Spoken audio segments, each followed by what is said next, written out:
All rise.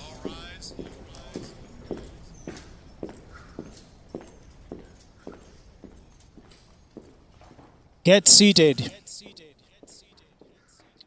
This court is now in session. The court, after careful consideration of the evidence and arguments presented by both parties, hereby delivers its judgment in the case concerning the dispute over Lake Malawi between Malawi and Tanzania. Findings of the court. The court finds that Tanzania actions in Lake Malawi, including the construction of military bases and the issuance of fishing licenses, constitute a violation of Malawi's sovereignty and territorial integrity as guaranteed by Article 2, Paragraph number 4 of the United Nations Charter, prohibiting the use of force against the territorial integrity or political independence of any state. Article 1 of the Convention on the Territorial Sea and the Contiguous Zone, recognizing the sovereignty of coastal state over its territorial sea. Number 2. The court finds that Tanzania's actions also violate the principles of customary international law, including the principle of non-interference in the internal affairs of another state as reflected in the Declaration on Principles of International Law concerning friendly relations and cooperations among states, prohibiting intervention in matters within the domestic jurisdiction of another state.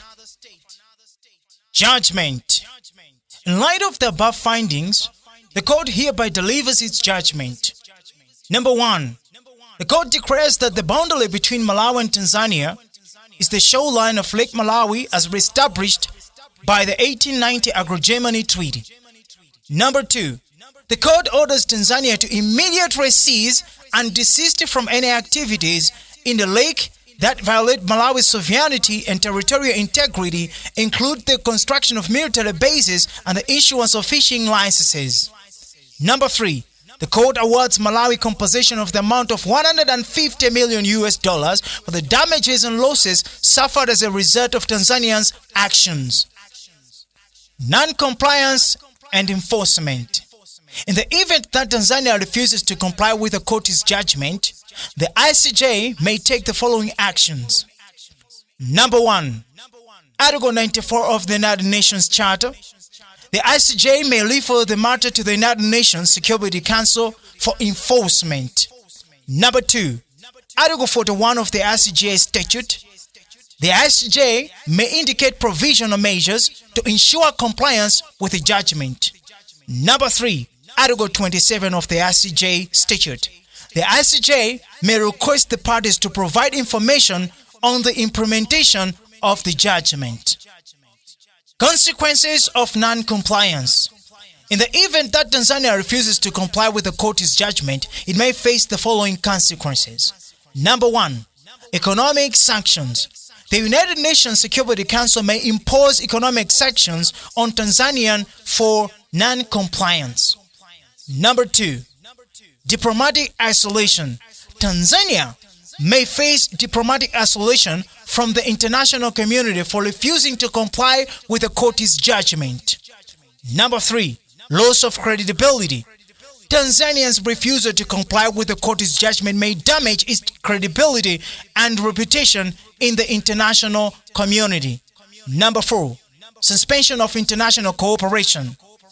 Tanzania may face suspension of international cooperation, including suspension of membership in the international organization. Number 5. Travel bans and asset freezes. The United Nations Security Council may impose travel bans and asset freezes on Tanzanian officials responsible for non-compliance. Number 6. Environmental consequences. Tanzania's refusal to comply with the court's judgment may lead to environmental consequences, including damage to the ecosystem of Lake Malawi. Number 7. Humanitarian consequences. Tanzania's refusal to comply with the court's judgment may lead to humanitarian consequences, including displacement of people living in affected area. Number 8. Loss of foreign investment.